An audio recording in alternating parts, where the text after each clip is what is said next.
Good morning, friends. We finally made it.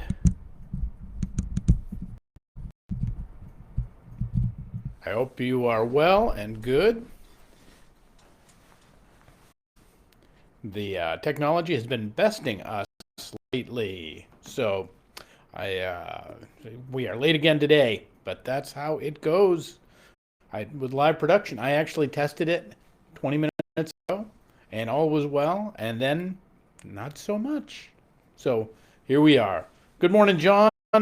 Thanks for hanging out. Thanks for waiting for us. Glad you're here. Yvette, good morning. Karen, hello. Donna, thank you all for your patience. As I said, I've tested everything this morning, and still it decided to stumble coming out of the block. But that is how it goes when we are committed to keeping things live. So that is how it is. I want the chance to. I'm really committed to that. If you haven't noticed, the 3 years in, nearly that it is. Sharon, good morning to you. Glad you're here. Donna, great to see you. Bonnie, Braga, everybody. Hi. I hope the West Coast is treating you well. That's great to see your smiling little face there. I hope it's a good trip. Good morning, everybody. Yeah, but I'm committed to keeping this live. If you haven't noticed, because of the deep I want the opportunity for you to be able to know that a few days a week there's going to be somebody here. And apparently I'm not all that on time this week, but I'm going to be here. And should you choose and want to have that experience of just another human being flapping their gums at you, well, here I am for you. But also the opportunity to gather in our chat if you want to, or to simply to know that this might punctuate our days, and that which is always part of my hope for it is it might be a little kind of moment in your day to take a pause in all that you're doing. All right, good morning, everybody. Let's get going. Welcome. It is the 11th day of the first month at 2023, nearly 11/11. That we find ourselves on this Wednesday coming together to once again spend a little time in meditation and love and in community. So welcome.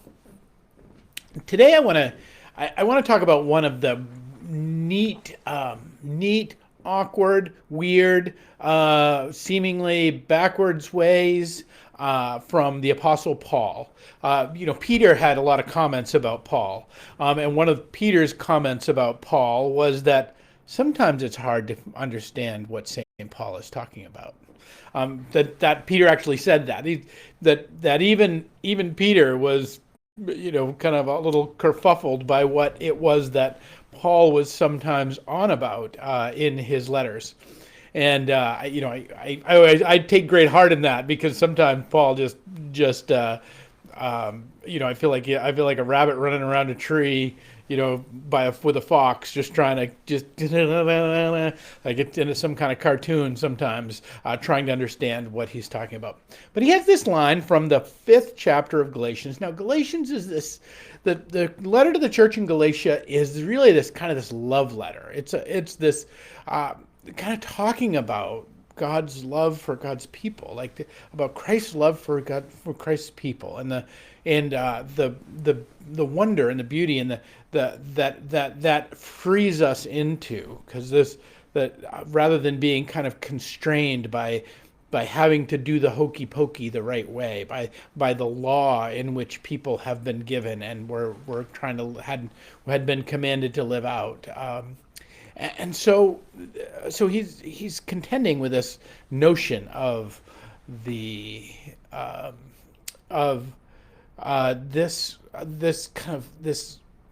abundant love of God and what that really means for us.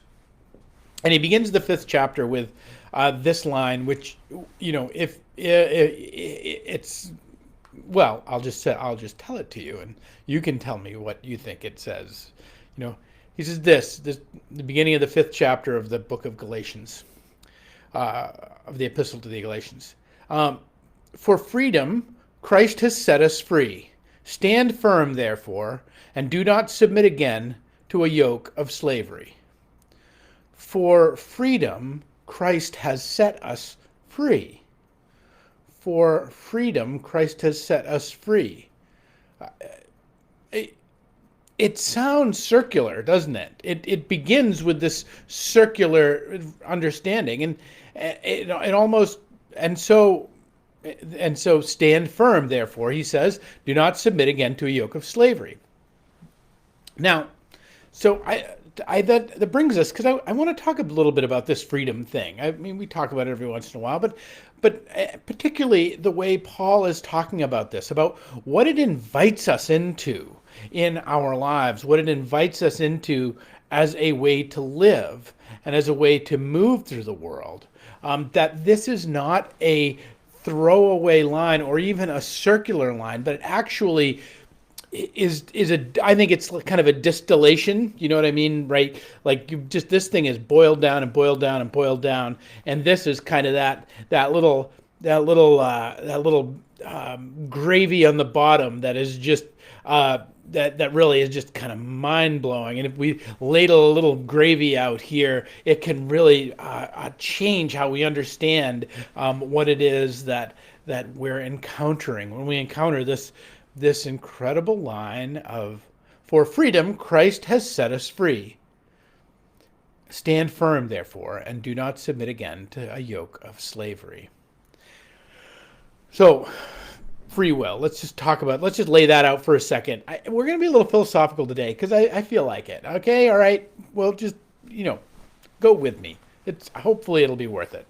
The knowledge of free will is our knowledge of kind of from our faith and both our experience, right? Kind of we kind of show up to lunch and we can have a ham sandwich or we can have a tuna sandwich. We have choices to make, and if there's a ham sandwich and a tuna sandwich before us, if it's an actual choice, we are free within that choice to make that choice. And so there's a way of living into that, and then there's a piece of experience that tells us about how we understand our freedom in this world. But we're also at the same time not free to sprout wings and fly around the room. As much fun as it might be, we're constrained both by our physical selves and our bodily selves. And really, what that constraint is, here's where it starts to get fun, is that constraint is actually the image of God. That because God doesn't sprout wings and fly around the room, or as far as we know. But the way in which if we're created in the image of God, where there's this way in which our image is constrained and not in a way that God is constrained, because that's not necessarily a way to think about God, but to think about our formation as one that is built for this freedom, for right freedom, and for a good freedom. And so the freedom that is inside of us is this nature of lots of different things. We're free in a couple of different ways. We're free, we're free both out of our desires and our wants, and kind of the things we could call it, even that kind of bring us to sinfulness, if we want to frame it that way, or things that call us to miss the mark. And then there's things we just don't know. Like, we just don't know, and we kind of crash into the world, and neither of those things are necessarily stains on us so much as they're simply hardwired in, right? Like I have the choice to go home and kick the dog, and I cannot, hopefully I won't express that, but, and poor Poco will appreciate it if I don't, but it's on the table. It's an option, right? It's there. And so without that option on the table, without the option to kind of do something bad or do something good, without those options before us, without choosing, Frankenberry or Blueberry, without the choices of that we have before us, life becomes meaningless. A life without choice is a life without meaning. And that God has brought us into the world to be vessels of logos, to be vessels of meaning, to be agents of meaning in this world. That's kind of part of what that logos thing that I keep talking about is all about. That we come to this deep sense of freedom. Now, the thing is if I were to go home and I was frustrated and I was angry and I was overcome with my emotions and I kicked Poco, my dog, by the way, if you don't know, my dog's name is Poco. He's adorable. We have a snuggle every morning. It's awesome. It's like part of the best part of my day. That would kind of, I'll have a little coffee. He'll come up and snuggle. It's beautiful. He's only taken to it as he's gotten older. So it's a good way to start a day. So.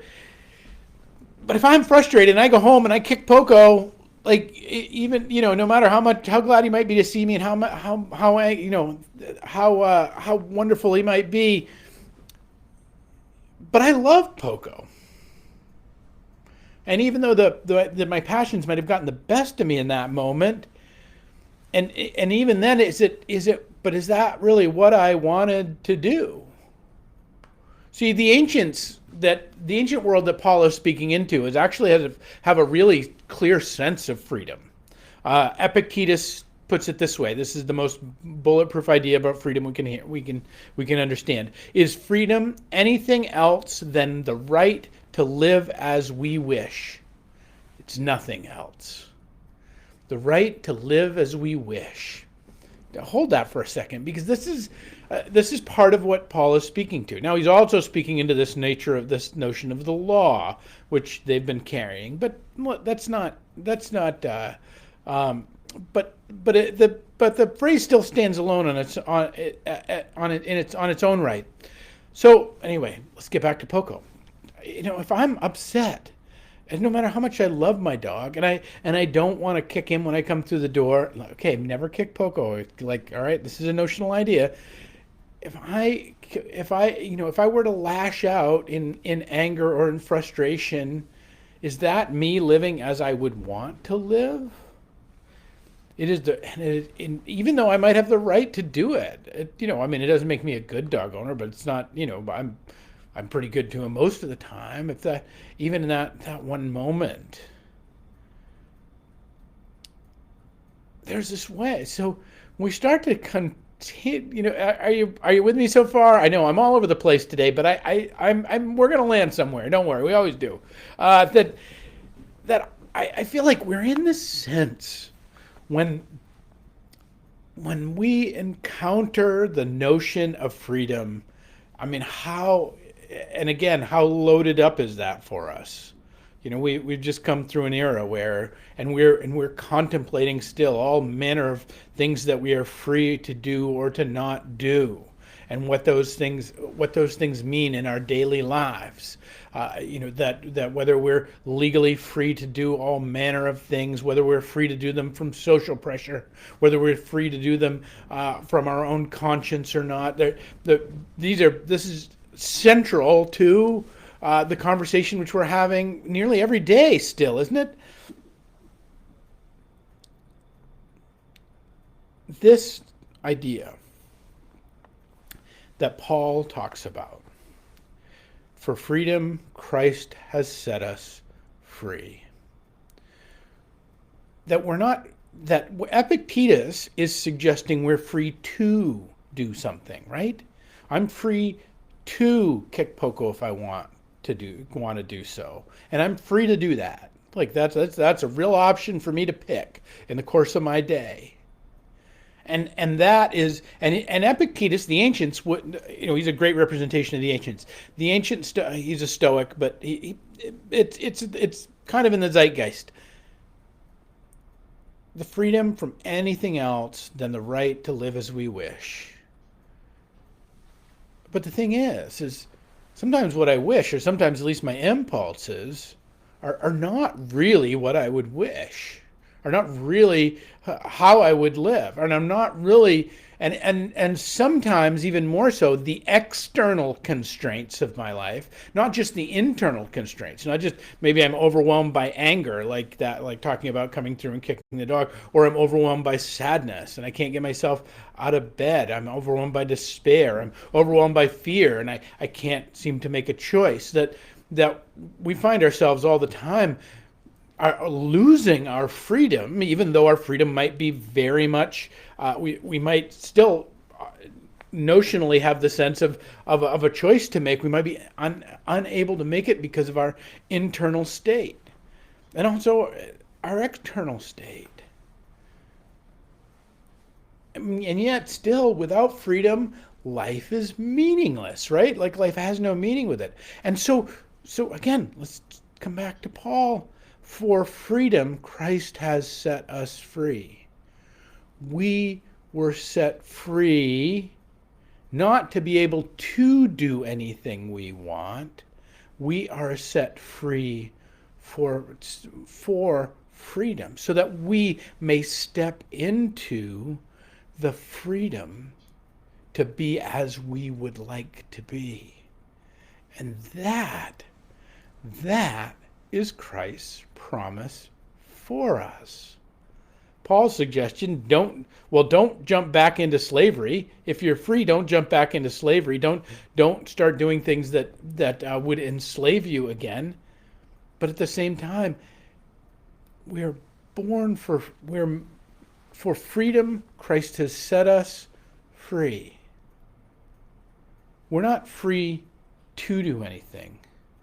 We are free for the ability to be who and what God has called us to be the image of God born into this world as only we can be, to be the face of Christ, to be the hands and feet of Christ as only we can be the hands and feet of Christ, to bring the goodness and the truth, to bring the logos of our being into the that God has brought through our being, to bring that fully into the world without inhibition.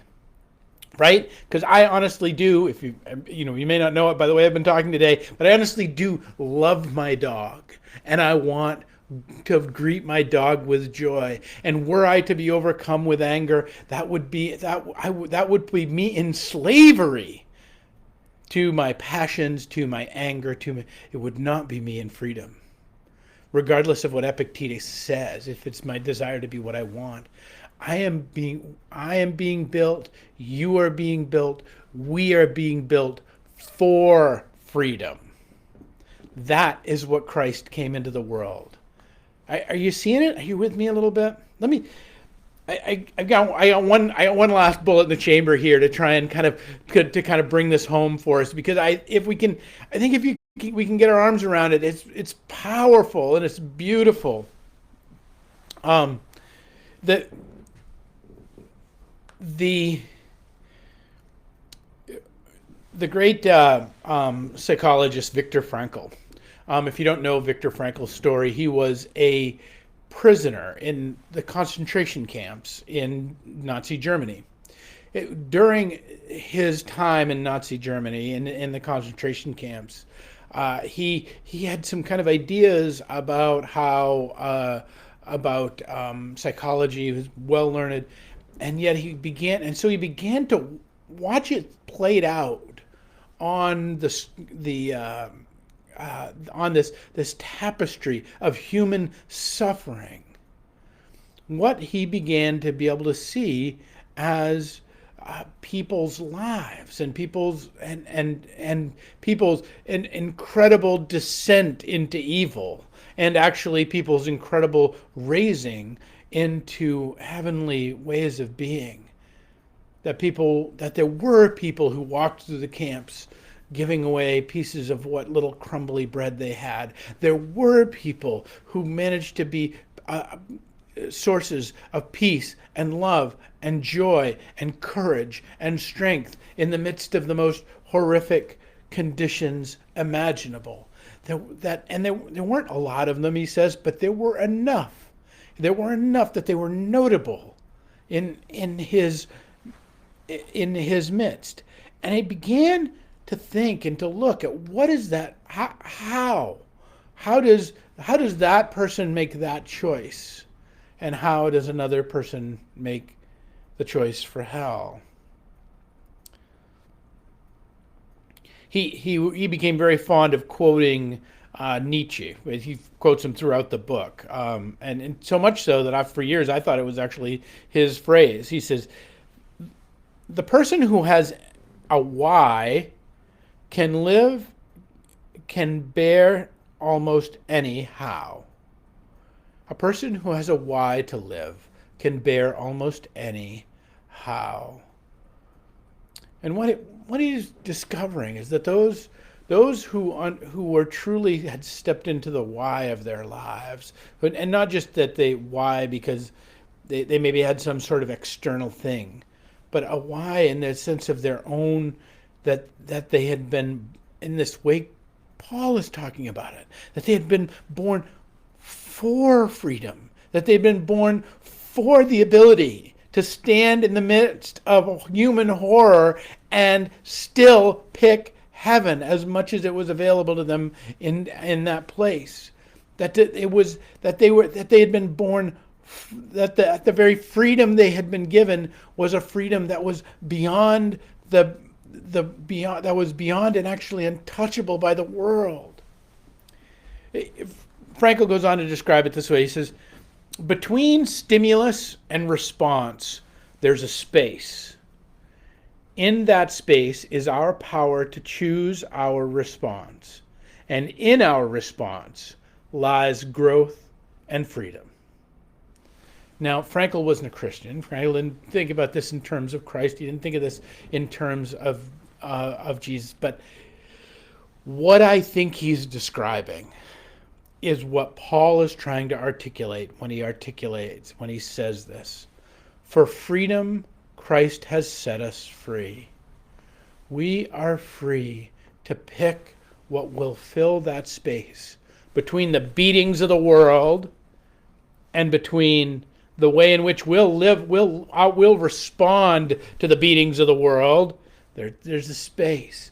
And it's Christ that holds that space. Christ that has granted us that freedom and has given us that freedom for freedom's sake, so that we can inhabit that space, that we can be as we want to be, that I can go home and not kick the dog, that people who are struggling in addiction can go not drink or drug or live it out, that people who are overcome by the external horrors of the world can find in their response and in some place in their life something greater than that we are born not to be free so that we can walk around doing anything we want, as Epictetus might suggest, but we are free so that we may be molded and crafted into the image of God that is in us. That's the high gift of this time. That's the high gift of these days. That's what appears to be circular in Paul's world is actually, if we set it on its side, a spiral journey upward to the very heavenly heights. A journey that would take us onward and upward to re-encounter the same things in our lives again and again and again. There aren't going to be things that there are never going to be things in this world that'll stop making me mad. Just a reality of things. But there is going to be a way in which my continued walking that out, my continued standing firm can take away the slavery of my life. The things that I would give myself over to that I would rather not. The things that would dominate me that I would rather not. The fear of our days, the despair of this era, the coercion of any number of principalities that would exist around us. All of these things. There's a space between, and we are born, we are made. Christ came into this world to set us free, to set us in that space between stimulus and response, to set us in that space, and not just set us there, but to dwell with us there. For freedom, Christ has set us free. Stand firm, therefore, and do not submit again to a yoke of slavery. All right, friends, that's my little wanderings today. I hope we got somewhere. I really do. Peace and grace to you all. They can't all be home runs. Peace and grace to you all, and that I hope that you know and find your freedom in these days. The freedom, not that you to do whatever it is that might come across your path, but the freedom for the very life of Christ that dwells within you, and that is seeking to make its home with you, and to walk you home in it. All right, peace and grace, my friends, and we'll pick it up tomorrow with another 11:11.